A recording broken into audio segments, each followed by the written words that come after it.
नमस्ते दोस्तों। आज हम आपको समय की गहराइयों में छिपी एक ऐसी प्राचीन और दिव्य कथा सुनाने जा रहे हैं जिसे सुनने मात्र से ही मनुष्य के जन्म जन्मांतर के पापों का नाश हो जाता है। ये कहानी है महान महर्षि च्यवन के तेजस्वी पुत्र मेधावी ऋषि की, जिन्होंने अपनी कठोर साधना और प्रचंड तपस्या से स्वर्ग के देवताओं को भी हिलाकर रख दिया था। लेकिन क्या आप जानते हैं कि जिस ऋषि ने अपनी इंद्रियों पर विजय पा ली थी, वे कैसे एक सुंदर अप्सरा के बिछाए मोहजाल में इस कदर फंस गए कि उन्हें 57 वर्षों तक समय का बोध ही नहीं रहा।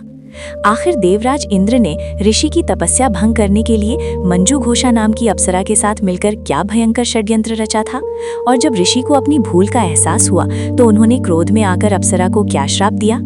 आज के इस विशेष वीडियो में हम न केवल मेधावी ऋषि के पतन की कहानी जानेंगे, बल्कि उस गुप्त और चमत्कारी पाप मोचनी एकादशी के व्रत के रहस्य को भी समझेंगे, जिसने एक भयानक पिशाचिनी को फिर से दिव्य अप्सरा बना दिया और ऋषि को उनका खोया हुआ तेज वापस दिलाया। ये कथा हमें सिखाती है कि अहंकार और मोह कैसे बड़े से बड़े ज्ञानी का विनाश कर सकते हैं, और कैसे भगवान विष्णु की शरण में जाने पर घोर से घोर पाप भी जलकर राख हो जाते हैं।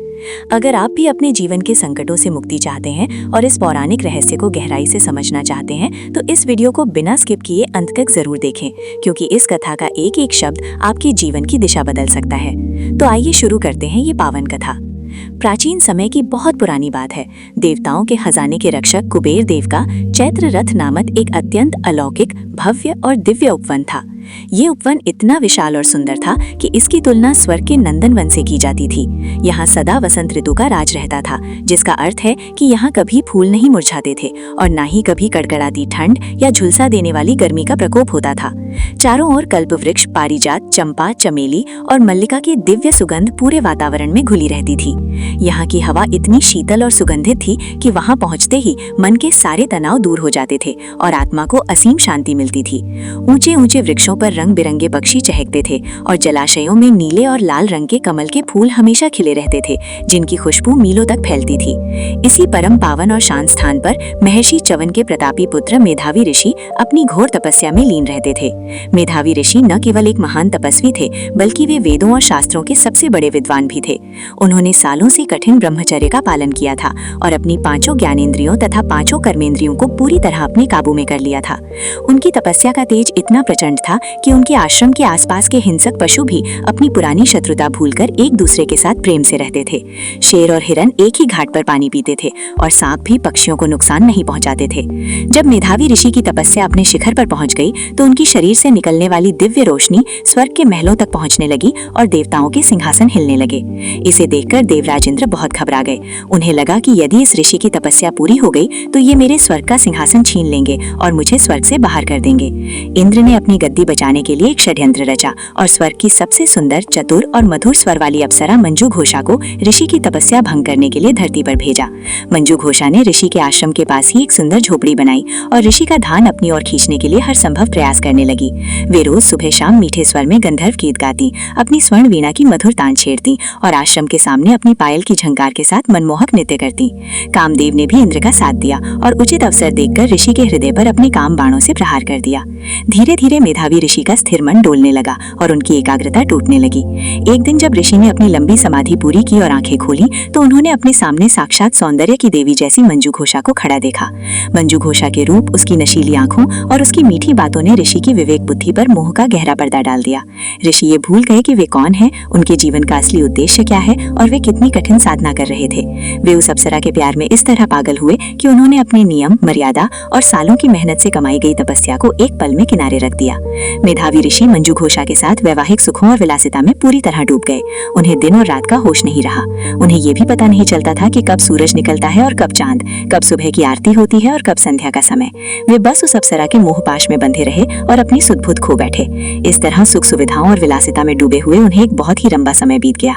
देखते ही देखते पूरे 57 साल, 9 महीने और 3 दिन निकल गए। पर मोह और माया का जाल इतना गहरा था कि ऋषि को लगा कि अभी तो बस एक रात ही बीती है और वे अभी अभी मंजू घोषा से मिले हैं। हैं।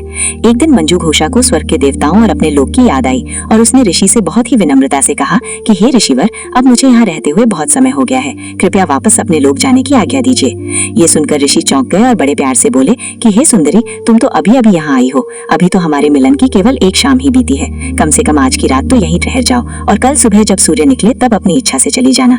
तब मंजू घोषा ने ऋषि को हकीकत का आईना दिखाया और सच्चाई बताते हुए कहा कि हे मुनि, आप अपनी योग शक्ति से काल की गणना तो कीजिए। हमें एक साथ इस वन में रहते हुए आधे से भी ज्यादा दशक बीत चुके हैं। पूरे 57 वर्ष 9 महीने और 3 दिन का समय बीत चुका है।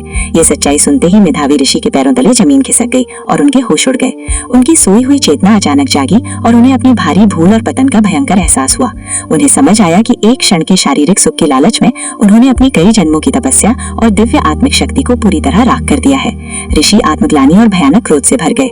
उन्होंने इस पतन के लिए स्वयं से ज्यादा मंजू घोषा को दोषी माना और गुस्से में अपनी आंखें लाल करके उसे शाप दे दिया कि तूने छल और कपट से मेरी कठिन तपस्या नष्ट की है, इसलिए तू इसी क्षण अपने इस सुंदर रूप को खोकर एक भयानक पिशाचिनी बन जा। शाप मिलते ही मंजू घोषा का दिव्य रूप गायब हो गया। उसका शरीर काला, झुर्रियों वाला, बदबूदार और डरावना हो गया। वह जोर जोर से रोने लगी और ऋषि के पैरों में गिरकर गिड़गिड़ाते हुए माफी मांगने लगी।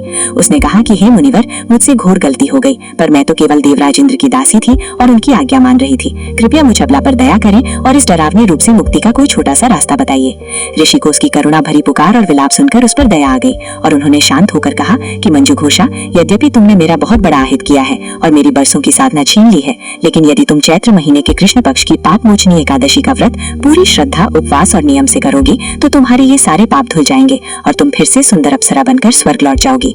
इसके बाद ऋषि बहुत शर्मिंदा और दुखी होकर अपने पिता महर्षि च्यवन के पास पहुंचे। पिता ने अपने पुत्र की दुर्दशा देखकर उसे गले लगाया और सांत्वना देते हुए कहा कि पुत्र विचलित मत हो, इस संसार में ऐसा कोई पाप नहीं जिसे भगवान विष्णु क्षमा न कर सके।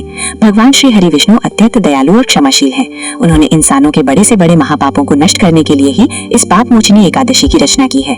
तुम स्वयं भी इस पावन व्रत को करो और अपनी अंतरात्मा को शुद्ध करो।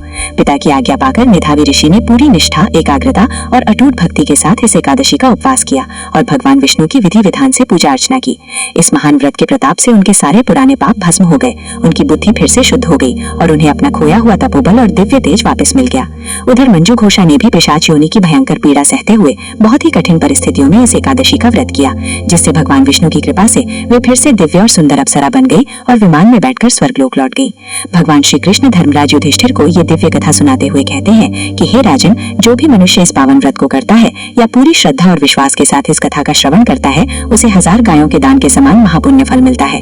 ये व्रत ब्रह्म हत्या, स्वर्ण की चोरी, गुरु पत्नी गमन, मदिरापान, झूठ और विश्वासघात जैसे दुनिया के सबसे भयंकर महापापों से भी मुक्ति दिलाने वाला है।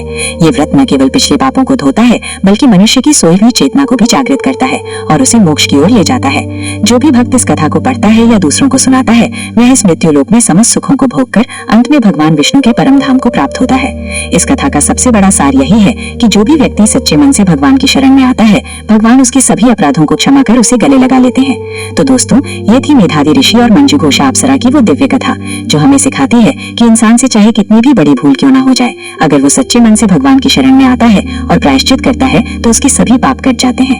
उम्मीद है कि आपको आज की ये कथा पसंद आई होगी और इससे आपको कुछ नया सीखने को मिला होगा। अगर आपको ये वीडियो अच्छी लगी हो तो इसे लाइक करें और अपने दोस्तों और परिवार के साथ शेयर जरूर करें, ताकि वे भी इस पावन एकादशी की महिमा को जान सके। भगवान विष्णु की कृपा आप सभी पर बनी रहे। ऐसी ही और भी पौराणिक और रोचक कथाओं के लिए हमारे चैनल को सब्सक्राइब करना न भूलें और बेल आइकॉन जरूर दबाएं। कमेंट्स में जय श्री हरि विष्णु जरूर लिखें। वीडियो को अंत तक देखने के लिए आप सभी का बहुत बहुत धन्यवाद। मिलते हैं अगली वीडियो में, तब तक के लिए नमस्कार।